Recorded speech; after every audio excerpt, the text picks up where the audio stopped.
Well, there's breaking news coming in at this hour. Now, the US-China trade talks have begun. The trade talks have begun in Malaysia. Important to understand that US and Chinese officials kicked off a new round of talks aimed at diffusing a standoff between the world's two largest economies before an upcoming leaders summit. Now, the Chinese and US delegations began a meeting in Kuala Lumpur on Saturday morning. Chinese Vice Premier He Lifeng led the Chinese side, while US Treasury Secretary Scott Bessent headed the US team. Important to understand that a key meeting has begun in Malaysia. It's a meeting between the US and China trade talks. Important to understand that the negotiators have in fact begun the meeting. On this, we have my colleague Vishal Vivek joining us on the telecast. Now, Vishal, a crucial meet as this meeting, of course, sets the stage for expected talks on Thursday between Xi Jinping and, of course, the US President Donald Trump. This, of course, will be on the sidelines of the APEC summit in South Korea. Now, walk us through some of the talking points of this meeting.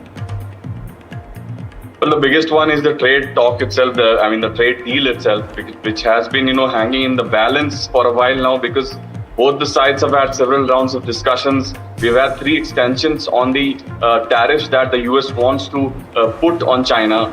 Donald Trump himself has threatened that if there is no deal before November 1st, there will be as high as 155% tariffs on Chinese products that get into the US territory.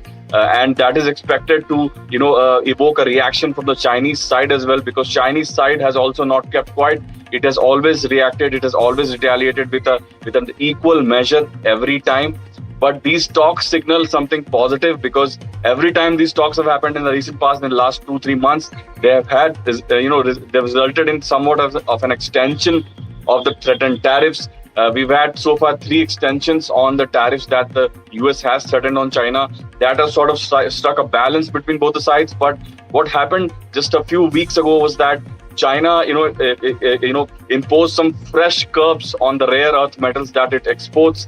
That, they drew some sharp criticism from Trump's side. And that is what will be the main talking point. So we'll have to wait for what happens then.